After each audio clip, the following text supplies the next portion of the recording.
நிறைய நடக்குது. இதுக்கு வந்து அவர் சப் இன்ஸ்பெக்டர் வந்து இதில் சம்மந்தப்பட்டிருப்பாருங்கிறத என்னால் நம்ப முடியல.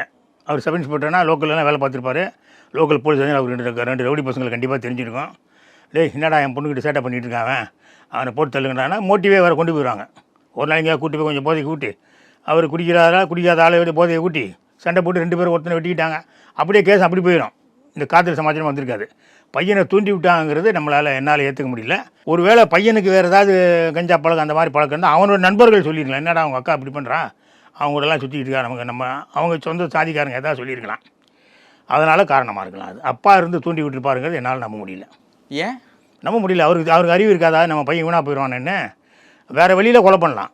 நீங்கள் 2 ரவுடி பசங்க ஏற்பாடு பண்ணி கொலை பண்ணலாம். அப்புறம் அந்த பையன் மோட்டர் சைக்கிள் போகும்போது லாரியை வச்சு அடித்து கொள்ளலாம். என்ன எவ்வளோ வழி இருக்குது கொலை பண்ணுறதுக்கு? ஒன்றும் பெரிய விஷயமே கிடையாது. அதனால் அப்படி அந்த பையனை எக்ஸ்போஸ் பண்ணியிருப்பாராங்கிறது எனக்கு சந்தேகமாக இருக்குது.